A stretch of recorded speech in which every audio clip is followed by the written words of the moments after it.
The Journey to the West. 19. At Cloudy Path's cave, Wukong takes in 8 rules.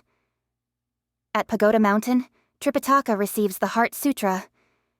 We were telling you about the flaming light of the monster, who was fleeing, while the great sage riding the rosy clouds followed right behind. As they were thus proceeding, they came upon a tall mountain, where the monster gathered together the fiery shafts of light and resumed his original form. Racing into a cave, he took out a 9-pronged muckrake to fight. "Lawless monster!" shouted Pilgrim. "What region are you from, fiend? And how do you know old monkeys' names? What abilities do you have? Make a full confession quickly, and your life may be spared." "So you don't know my powers," said that monster. "Come up here and brace yourself. I'll tell you. My mind was dim since the time of youth. Always I loved my indolence and sloth. Neither nursing nature nor seeking the real, I passed my days deluded and confused. I met a true immortal suddenly, who sat and spoke to me of cold and heat. 'Repent,' he said, 'and cease your worldly way. From taking life accrues a boundless curse. One day when the great limit ends your lot, for 8 woes and 3 ways you'll grieve too late.' I listened and turned my will to mend my ways. I heard, repented, and sought the wondrous rune. By fate my teacher he became at once, pointing out passes keyed to heaven and earth, taught to forge the great pill. 9 times reversed, I worked without pause through day and night to reach Mud Pill, palace topping my skull and jetting spring points on soles of my feet. With kidney brine flooding the floral pool, my cinnabar field was thus warmly nursed. Baby and fair girl mated as yin and yang, lead and mercury mixed as sun and moon. In concord, Lee dragon and can tiger used, the spirit turtle sucked dry the gold crow's blood. 3 flowers joined on top, the root reclaimed. 5 breaths faced their source, and all freely flowed. My merit done, I ascended on high, met by pairs of immortals from the sky. Radiant pink clouds arose beneath my feet. With light, sound frame, I faced the golden arch. The Jade Emperor gave a banquet for gods who sat in rows according to their ranks. Made a marshal of the celestial stream, I took command of both sailors and ships, because Queen Mother gave the Peaches Feast. When she met her guests at the Jasper Pool, my mind turned hazy, for I got dead drunk. A shameless rowdy reeling left and right. Boldly I barged into vast cold palace where the charming fairy received me in. When I saw her face that would snare one's soul, my carnal itch of old could not be stopped. Without regard for manners, or for rank, I grabbed Miss Changi, asking her to bed. For 3 or 4 times she rejected me. Hiding east and west, she was sore annoyed. My passion sky high, I roared like thunder, almost toppling the arch of heaven's gate. Inspector General told the Emperor Jade, I was destined that day to meet my fate. The vast cold completely enclosed airtight left me no way to run or to escape. Then I was caught by the various gods, undaunted still, for wine was in my heart. Bound and taken to see the Emperor Jade. By law I should have been condemned to death. It was Venus the Gold Star, Mr. Lee, who left the ranks and knelt to beg for me. My punishment changed to 2,000 blows. My flesh was torn. My bones did almost crack. Alive. I was banished from Heaven's Gate to make my home beneath the fueling mount. An errant womb's my sinful destination. Stiff bristlehogs, my worldly appellation. When Pilgrim heard this, he said, So, you are actually the water god of the heavenly reeds, who came to Earth. Small wonder you knew old Monkey's name. Curses! Cried the monster. You heaven-defying ban-horse plague! When you caused such turmoil that year in heaven, you had no idea how many of us had to suffer because of you. And here you are again to make life miserable for others. Don't give me any lip. Have a taste of my rake. Pilgrim, of course, was unwilling to be tolerant. Lifting high his rod, he struck at the monster's head. The two of them thus began a battle in the middle of the mountain, in the middle of the night. What a fight! Pilgrim's gold pupils blazed like lightning. The monster's round eyes flashed like silver blooms. This one spat out colored fog. That one spouted crimson mist. The spouted crimson mist lit up the dark. The colored fog spat out made bright the night. The golden-hooped rod. The 9-pronged muckrake. Two true heroes most worthy of acclaim. One was the great sage descended to earth. One was a marshal who came from heaven. That one, for indecorum, became a monster. This one, to flee his ordeal, bowed to a monk. The rake lunged like a dragon wielding his claws. The rod came like a phoenix darting through flowers. That one said, "Your breaking up a marriage is like patricide." This one said, "You should be arrested for raping a young girl." Such idle words. Such wild clamor. Back and forth the rod blocked the rake. They fought till dawn was about to break, when the monster's 2 arms felt sore and numb. From the time of the second watch, the two of them fought until it was growing light in the east. That monster could hold out no longer and fled in defeat. He changed once more into a violent gust of wind and went straight back to his cave, shutting the doors tightly and refusing to come out. Outside the cave, Pilgrim saw a large stone tablet, which had on it the inscription, "Cloudy Paths Cave." By now, it was completely light. Realizing that the monster was not going to come out, Pilgrim thought to himself, "I fear that Master may be anxiously waiting for me. I may as well go back and see him before returning here to catch the monster." Mounting the clouds, he soon arrived at Old Gao Village. We shall now tell you about Tripitaka, who chatted about past and present with the other elders, and did not sleep all night. He was just wondering why Pilgrim had not shown up, when suddenly the latter dropped down into the courtyard. Straightening out his clothes and putting away his rod, Pilgrim went up to the hall, crying, "Master, I've returned." The various elders hurriedly bowed low, saying, "Thank you for all the trouble you have been to." "Wukong, you were gone all night," said Tripitaka. "If you captured the monster, where is he now?" "Master," said Pilgrim, "that monster is no fiend of this world. Nor is he a strange beast of the mountains. He is actually the incarnation of the Marshal of the Heavenly Reeds. Because he took the wrong path of rebirth, his appearance assumed the form of a wild hog. But actually, his spiritual nature has not been extinguished. He said that he derived his surname from his appearance, and he went by the name of Zhu Gangli. When I attacked him with my rod in the rear building, he tried to escape by changing into a violent gust of wind. I then struck at the wind, and he changed into shafts of flaming light and retreated to his mountain cave. There he took out a 9-pronged muckrake to do battle with Old Monkey for a whole night. Just now, when it grew light, he could fight no longer, and fled into the cave, shutting the doors tightly and not coming out anymore. I wanted to break down the door to finish him off, but I was afraid that you might be waiting here anxiously. That's why I came back first to give you some news."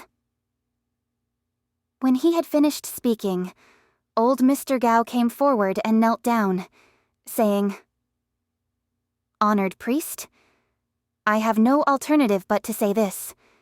Though you have chased him away, He might come back here after you leave.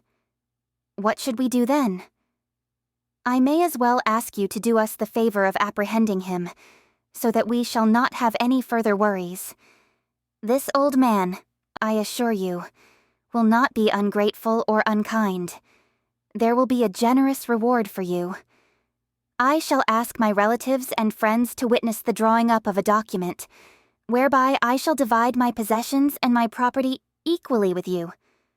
All I want is to pluck up the trouble by the root, so that the pure virtue of our Gao family will not be tainted. Aren't you being rather demanding, old man? Said Pilgrim, laughing. That monster did tell me that. Although he has an enormous appetite and has consumed a good deal of food and drink from your family, he has also done a lot of good work for you. Much of what you were able to accumulate these last few years, you owe to his strength, so that he really hasn't taken any free meals from you. Why ever do you want to have him driven away? According to him, he is a god who has come down to earth and who has helped your family earn a living. Moreover, he has not harmed your daughter in any way. Such a son-in-law, I should think, would be a good match for your daughter and your family. So, what's all this about ruining your family's reputation and damaging your standing in the community? Why not really accept him as he is? Honored priest, said old Mr. Gao. Though this matter may not offend public morals, it does leave us with a bad name. Like it or not, people will say, the Gao family has taken in a monster as a son-in-law. How can one stand remarks of that kind? Wukong, said Tripitaka. If you have worked for him all this while, you might as well see him through to a satisfactory conclusion. Pilgrim said, I was testing him a little, just for fun. This time when I go, I'll apprehend the monster for certain, and bring him back, for you all to see. Don't worry, old Gao. Take good care of my master. I'm off.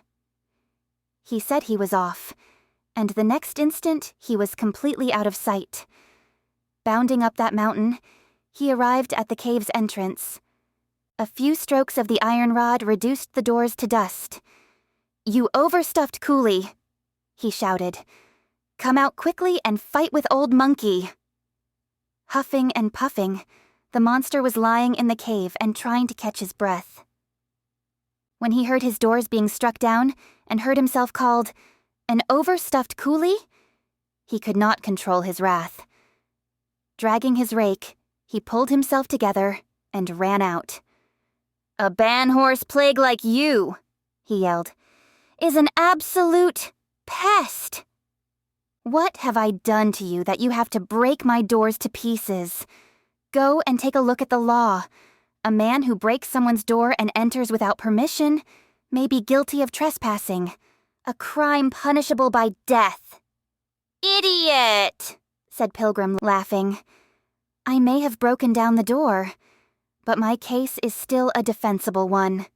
But you took a girl from her family by force, without using the proper matchmakers and witnesses, without presenting the proper gifts of money and wine. If you ask me, you are the one guilty of a capital crime. Enough of this idle talk, said the monster, and watch out for old Hog's rake.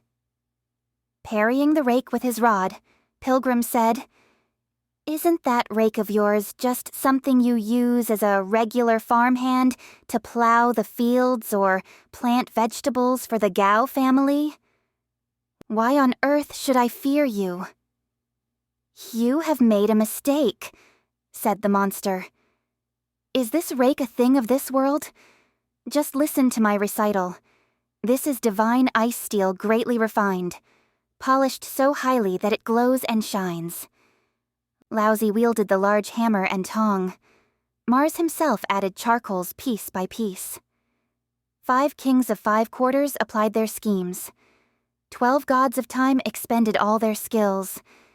They made 9 prongs like dangling teeth of jade, and brass rings were cast with dropping gold leaves. Decked with 5 stars and 6 brightnesses, Its frame conformed to 8 spans and 4 climbs. Its whole length set to match the cosmic scheme, accorded with yin-yang, with the sun and moon. 6 diagram. Gods etched as heaven ruled. 8. Trigram stars stood in ranks and files.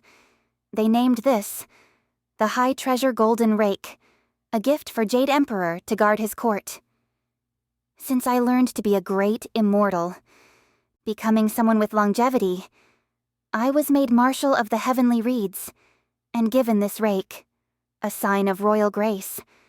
When it's held high, there'll be bright flames and light. When it's brought low, strong wind blows down white snow.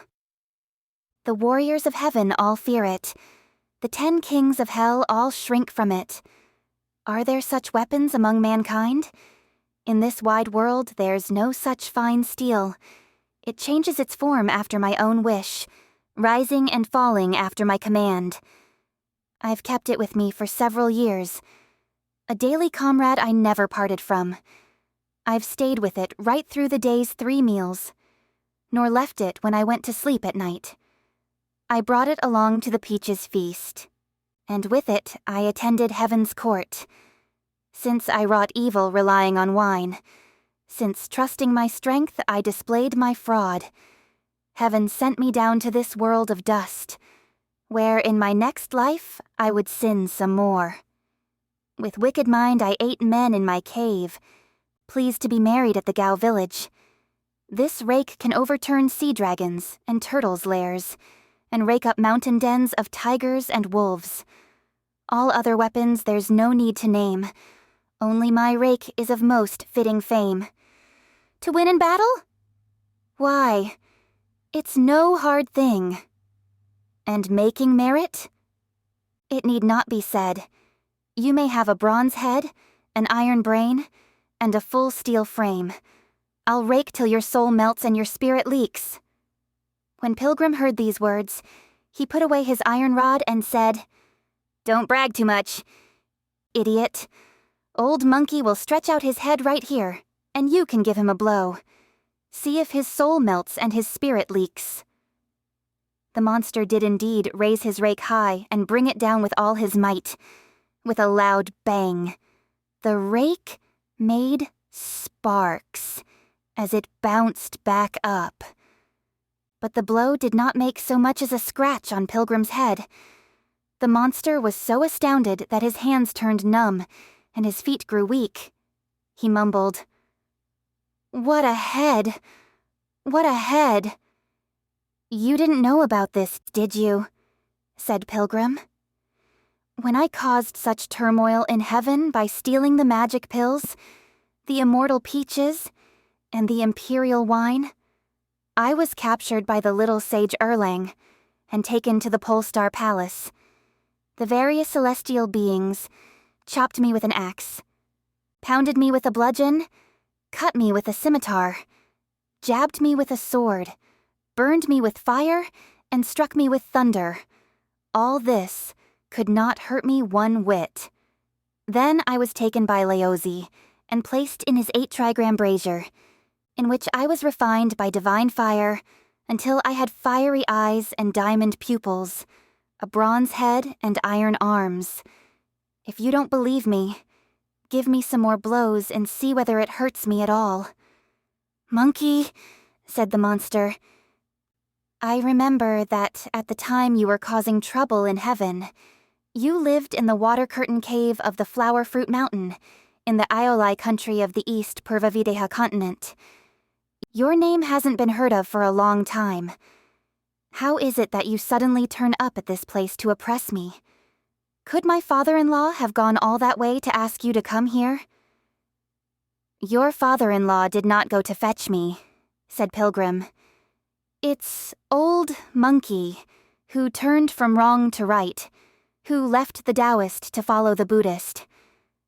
I am now accompanying the royal brother of the great Tang Emperor in the land of the East, whose name is Tripitaka, Master of the Law. He is on his way to the Western Heaven to seek scriptures from Buddha."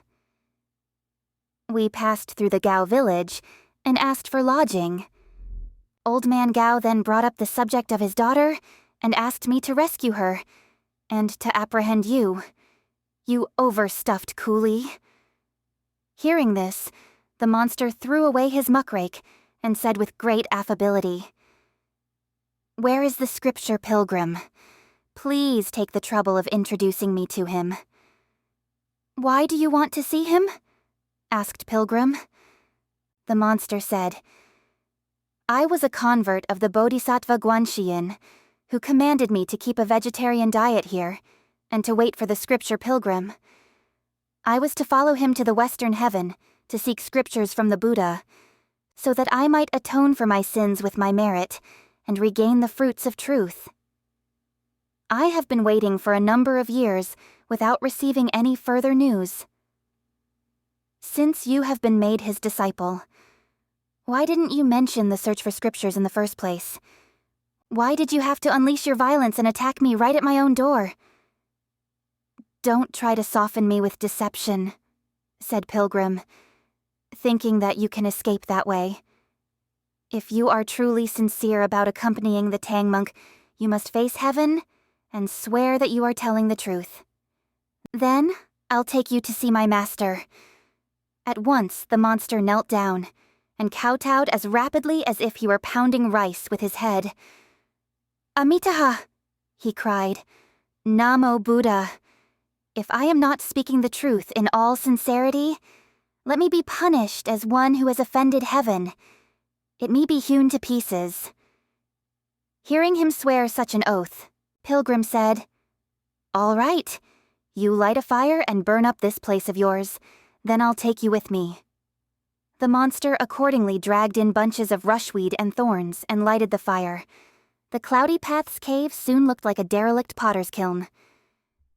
"I have no other attachment," he said to Pilgrim. "You can take me away." "Give me your muckrake and let me hold it," said Pilgrim, and our monster at once handed it over. Yanking out a piece of hair, Pilgrim blew onto it and cried, "Change!" It changed into a 3-ply hemp rope with which he prepared to tie up the monster's hands. Putting his arms behind his back, the monster did nothing to stop himself from being bound. Then, Pilgrim took hold of his ear and dragged him along, crying, "Hurry! Hurry!" "Gently, please," pleaded the monster. "You are holding me so roughly and my ear is hurting." "I can't be any gentler," said Pilgrim, "for I can't worry about you now. As the saying goes, the nicer the pig, the nastier the grip. After you have seen my master and proved your worth, I'll let you go." Rising up to a distance halfway between cloud and fog, they headed straight for the Gao family village. We have a poem as a testimony. "Strong is metal's nature to vanquish wood. Mind monkey has the wood dragons subdued. With metal and wood both obedient as one, all their love and virtue will grow and show. One guest and one host, there's nothing between. 3 matings, 3 unions. There's great mystery. Nature and feelings gladly fused as last and first. Both will surely be enlightened in the West." In a moment they had arrived at the village. Grasping the rake and pulling at the monster's ear, Pilgrim said, "Look at the one sitting in a most dignified manner up there in the main hall. That's my master." When old Mr. Gao and his relatives suddenly saw Pilgrim dragging by the ear a monster who had his hands bound behind his back, they all gladly left their seats to meet them in the courtyard. The old man cried, "Honored priest! There's that son-in-law of mine." Our monster went forward and fell on his knees, kowtowing to Tripitaka and saying, "Master, your disciple apologizes for not coming to meet you. If I'd known earlier that my master was staying in my father-in-law's house, I would have come at once to pay my respects, and none of these troubles would have befallen me." "Wukong," said Tripitaka, "how did you manage to get him here to see me?" Only then did Pilgrim release his hold. Using the handle of the rake to give the monster a whack, he shouted, "Idiot! Say something!" The monster gave a full account of how the Bodhisattva had converted him. Greatly pleased, Tripitaka said at once, "Mr. Gao, may I borrow your incense table?" Old Mr. Gao took it out immediately, and Tripitaka lighted the incense after purifying his hands. He bowed toward the south, saying, "I thank the Bodhisattva for her holy grace." The other elders all joined in the worship by adding incense, after which Tripitaka resumed his seat in the main hall and asked Wukong to untie the monster. Pilgrim shook his body to retrieve his hair, and the rope fell off by itself. Once more, the monster bowed to Tripitaka, declaring his intention to follow him to the west, and then bowed also to Pilgrim, addressing him as Elder Brother, because he was the senior disciple. "Since you have entered my fold and have decided to become my disciple," said Tripitaka, "let me give you a religious name, so that I may address you properly." "Master?" said the monster. "The Bodhisattva already laid hands on my head and gave me the commandments and a religious name, which is Ju Wuneng, awake to power." "Good, good," said Tripitaka, laughing. "Your elder brother is named Wukong, and you are called Wuneng. Your names are well in accord with the emphasis of our denomination." "Master," said Wuneng, "since I received the commandments from the Bodhisattva, I was completely cut off from the 5 forbidden viands and the 3 undesirable foods. I maintained a strict vegetarian diet in my father-in-law's house, never touching any forbidden food. Now that I have met my master today, let me be released from my vegetarian vow." "No, no," said Tripitaka. "Since you have not eaten the 5 forbidden viands and the 3 undesirable foods, let me give you another name. Let me call you 8 Rules." Delighted, Idiot said, "I shall obey my master." For this reason, he was also called Ju 8 Rules. When old Mr. Gao saw the happy ending of this whole affair, he was more delighted than ever. He ordered his houseboys immediately to prepare a feast to thank the Tang monk. 8 Rules went forward and tugged at him, saying, "Papa, please ask my humble wife to come out and greet the granddads and uncles. How about it?" "Worthy brother," said Pilgrim, laughing. "Since you have embraced Buddhism and become a monk, please don't ever mention your humble wife again. There may be a married Taoist in this world, but there's no such monk, is there? Let's sit down rather, and have a nice vegetarian meal. We'll have to start off soon for the west." Old Mr. Gao set the tables in order and invited Tripitaka to take the honored seat in the middle. Pilgrim and 8 Rules sat on both sides, while the relatives took the remaining seats below. Mr. Gao opened a bottle of dietary wine and filled a glass. He sprinkled a little of the wine on the ground to thank heaven and earth, before presenting the glass to Tripitaka. "To tell you the truth, aged sir," said Tripitaka, "this poor monk has been a vegetarian from birth. I have not touched any kind of forbidden food since childhood." "I know the reverend teacher is chaste and pure," said old Mr. Gao. "And I did not dare bring forth any forbidden foodstuff. This wine is made for those who maintain a vegetarian diet. There's no harm in your taking a glass." "I just don't dare use wine," said Tripitaka. "For the prohibition of strong drink is a monk's first commandment." Alarmed, Wuneng said, "Master, though I kept a vegetarian diet, I didn't cut out wine." "Though my capacity is not great," said Wukong, "and I'm not able to handle more than a crock or so, I haven't discontinued the use of wine either." "In that case," said Tripitaka, "you 2 brothers may take some of this pure wine, but you are not permitted to get drunk and cause trouble."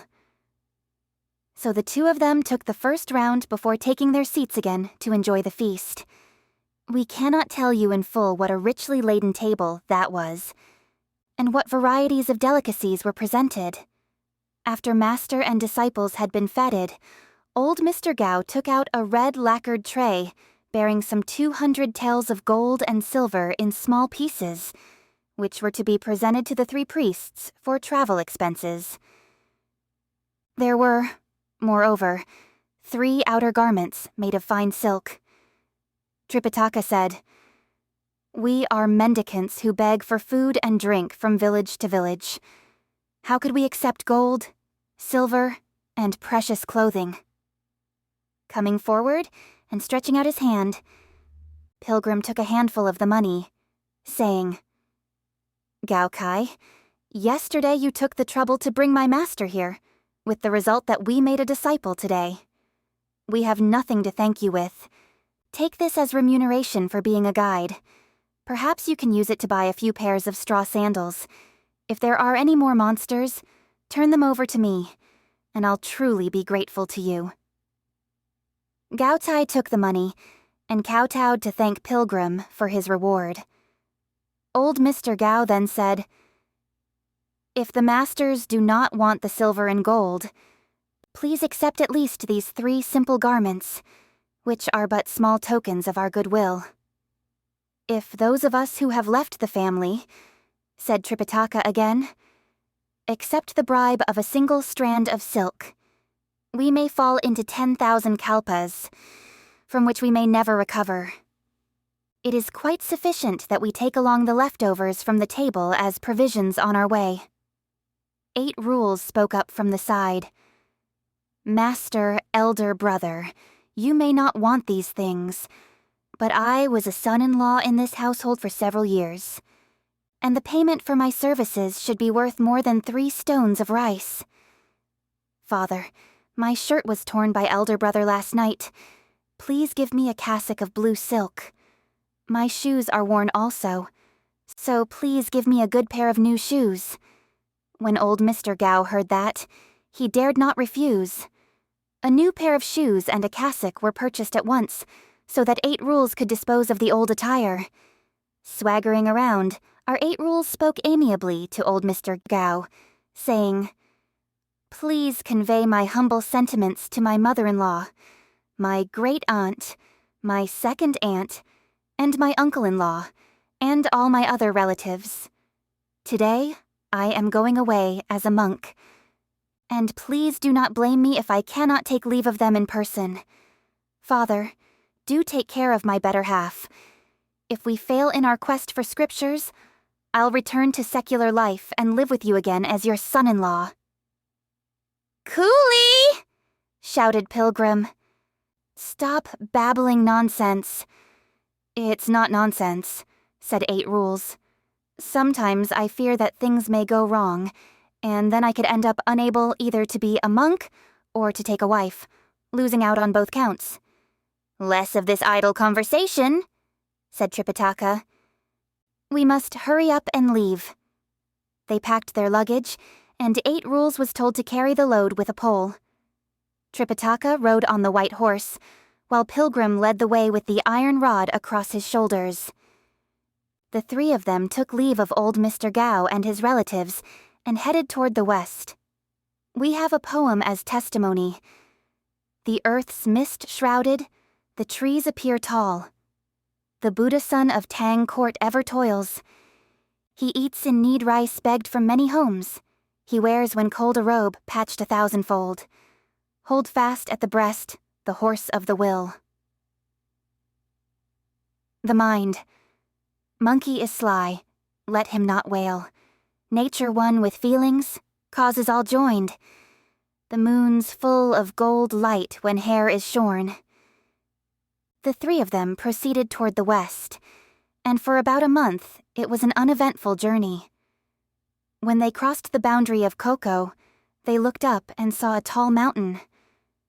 Tripitaka reined in his horse and said, "Wukong, Wuneng, there's a tall mountain ahead.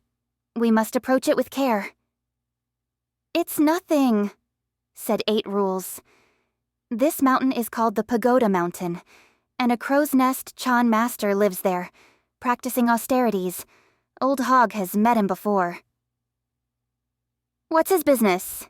Said Tripitaka. He's fairly accomplished in the way, said 8 Rules. And he once asked me to practice austerities with him. But I didn't go, and that was the end of the matter. As master and disciple conversed, they soon arrived at the mountain. What a splendid mountain! You see south of it, blue pines, jade-green junipers. North of it, green willows, red peach trees. A clamorous din. The mountain fowls are conversing. A fluttering dance. Immortal cranes unite in flying. A dense fragrance. The flowers in 1,000 colors. A manifold green. Diverse plants in forms exotic. In the stream, green water flows bubbling. Before the cliff float petals of hallowed cloud. Truly a place of rare beauty, a well-secluded spot. Silence is all, not a man to be seen.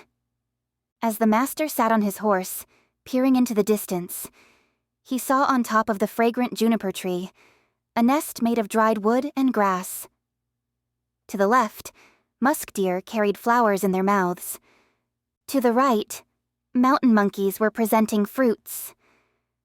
At the top of the tree, blue and pink phoenixes sang together, soon to be joined by a congregation of black cranes and brightly colored pheasants. Isn't that the crow's nest, Chan Master? Asked 8 Rules, pointing. Tripitaka urged on his horse and rode up to the tree. We now tell you about that Chan Master, who, seeing the 3 of them approach, left his nest and jumped down from the tree. Tripitaka dismounted and prostrated himself. Raising him up with his hand, the Chan master said, Holy monk, please arise. Pardon me for not coming to meet you. Old Chan master, said 8 Rules, please receive my bow. Aren't you the Jew Gangly of the Fueling Mountain? Asked the Chan master, startled. How did you have the good fortune to journey with the holy monk? A few years back, said 8 Rules, I was beholden to the Bodhisattva Guanyin for persuading me to follow him as a disciple. Good, good, good, said the Chan master, greatly pleased. Then he pointed to Pilgrim and asked, Who is this person? How is it that the old Chan recognizes him? Said Pilgrim, laughing. And not me. Because I haven't had the pleasure of meeting you, said the Chan master. Tripitaka said, He is my eldest disciple, Sun Wukong. Smiling amiably, the Chan master said, How impolite of me. Tripitaka bowed again and asked about the distance to the great thunderclap temple of the Western Heaven. It's very far away. Very far away, said the Chan master. What's more, the road is a difficult one, filled with tigers and leopards. With great earnestness, Tripitaka asked again, Just how far is it? Though it may be very far, answered the Chan master. You will arrive there one day, but all those Mara hindrances along the way are hard to dispel. I have a Heart Sutra here in this scroll. It has 54 sentences containing 270 characters. When you meet these Mara hindrances, recite the sutra, and you will not suffer any injury or harm. Tripitaka prostrated himself on the ground and begged to receive it, whereupon the Chan master imparted the sutra by reciting it orally. The sutra said, Heart Sutra of the Great Perfection of Wisdom. When the Bodhisattva Guanzizai was moving in the deep course of the perfection of wisdom, she saw that the 5 heaps were but emptiness, and she transcended all sufferings. Sharputra, form is no different from emptiness. Emptiness no different from form. Form is emptiness, and emptiness is form. Of sensations, perceptions, volition, and consciousness, the same is also true. Shariputra, it is thus that all dharmas are but empty appearances, neither produced nor destroyed, neither defiled nor pure, neither increasing nor decreasing. This is why in emptiness there are no forms and no sensations, perceptions, volition, or consciousness. No eye, ear, nose, tongue, body, or mind. No form, sound, smell, taste, touch, or object of mind. There is no realm of sight, and so forth. Until we reach the realm of no mind consciousness, there is no ignorance, nor is there extinction of ignorance, and so forth. Until we reach the stage where there is no old age and death, nor is there the extinction of old age and death. There is no suffering, annihilation, or way. There is no cognition or attainment. Because there is nothing to be attained, the mind of the Bodhisattva, by virtue of reliance upon the perfection of wisdom, has no hindrances, and therefore, no terror or fear. He is far removed from error and delusion, and finally reaches nirvana. All the Buddhas of the three worlds rely on the perfection of wisdom, and that is why they attain the ultimate and complete enlightenment. Know, therefore, that the perfection of wisdom is a great divine spell, a spell of great illumination, a spell without superior, and a spell without equal. It can do away with all sufferings. Such is the unvarnished truth. Therefore, when the spell of the perfection of wisdom is to be spoken, say this spell: Gate, Gate, Paragate, Parasamgate, Bodhisvaha. Now, because that master of the law from the Tang court was spiritually prepared, he could remember the Heart Sutra after hearing it only once. Through him, it has come down to us this day.